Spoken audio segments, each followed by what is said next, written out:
Mes chers amis, vous le savez, vous avez lu NRBC, vous savez quoi faire en cas d'accident chimique. Vous avez eu en France l'accident de Rouen il y a quelques années. En Suisse, nous avons à peu près chaque année un train qui déraille avec de l'acide chlorhydrique ou du chlore, du soufre, enfin du truc. En général, ce sont des produits chimiques ou des hydrocarbures qui vont en direction de Bâle et qui déraillent, qui posent des risques. Nous le savons tous, le risque chimique, donc dans NRBC, c'est le C, eh bien, il est omniprésent et nous nous en souvenons lorsqu'il y a un événement majeur comme celui ces derniers jours qu'il y a eu en Ohio où un train a déraillé et les produits chimiques ont pris feu ou ont été enflammés. Enfin bref, la pollution est impressionnante, elle est terrible pour l'environnement, pour les animaux, pour les humains qui y vivent. Des milliers de familles ont été évacuées. Et vous savez, dans notre milieu de gens qui se préparent, nous avons tout ce qu'il faut pour faire face. Nous avons les flingues, la bouffe, les filtres à eau, tout ça c'est très bien. Nous pouvons faire face à l'apocalypse zombie, nous pouvons faire face à la guerre civile, nous pouvons faire face à plein de choses.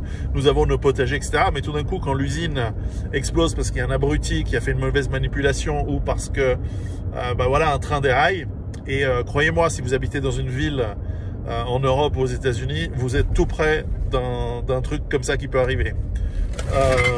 Putain, l'abruti qui traverse la route sans regarder. Bref, j'ai pas envie d'aller en tôle pour tuer un connard. Le type qui roule, enfin bref, c'est pas le sujet de la vidéo, la tension sur la route. Bref, c'est le moment de parler. Vous savez, vous me dites toujours comment est-ce qu'on fait pour convaincre les gens autour de nous, comment est-ce qu'on se prépare. NRBC. Alors on a eu droit à la partie B avec le Covid pendant 3 ans. Maintenant, on a la partie C, l'aspect chimique. Alors, on espère qu'on n'aura pas trop la partie N ces prochaines années, mais enfin, ces prochains mois, on ne sait pas. Possible. En tout cas, sur la partie chimique, c'est le moment de dire aux gens autour de vous, vous voyez, ça peut arriver.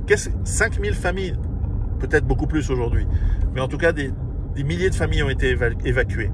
Est-ce que vous avez de quoi tenir 1 semaine, 2 semaines, 3 semaines avant de pouvoir rentrer chez vous parce que la zone va être décontaminée? Peut-être des années, et peut-être que vous n'arriverez jamais à revenir chez vous. Pensez à Tchernobyl pour une raison nucléaire, bien sûr, mais la même chose peut arriver d'un point de vue chimique. Est-ce que vous avez réfléchi? Alors, pour l'aspect financier, si vous ne pouvez plus jamais revenir chez vous, il y a la stratégie Alpha, allez voir le livre ou la formation qui est en ligne. Mais bref, avec le livre NRBC, vous allez pouvoir apprendre les attitudes d'abord mental, de reconnaître ce qui est en train de se passer. Ah oui, c'est bien un accident chimique, c'est le moment de partir ou pas.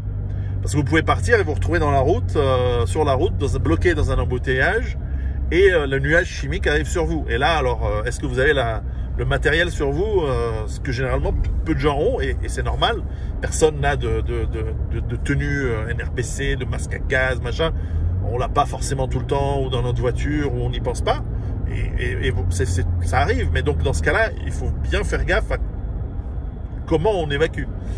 Et ensuite, bien sûr, donc cette approche mentale, elle est importante, déterminer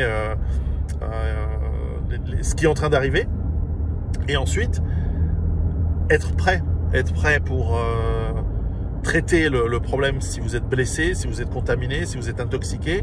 Donc ça, il y a tout un aspect premier soin.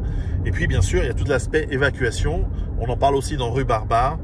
Comment est-ce que vous êtes capable de vous organiser pour partir dans les meilleures conditions possibles et avec la rapidité qui vous permet d'échapper à ce genre de danger. Donc, à vous de partager le lien. Je vais mettre le lien sur la vidéo, évidemment, de NRBC.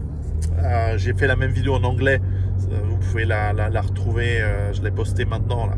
Donc, vous pouvez la partager aussi, le lien du livre qui est disponible en anglais. Il sera bientôt publié en italien aussi. Ça, c'est bien. Mais enfin, voilà, ce genre de problème arrive super fréquemment et il ne tient qu'à nous de savoir quoi faire. Donc, comme d'habitude, préparez-vous et à bientôt. Ciao!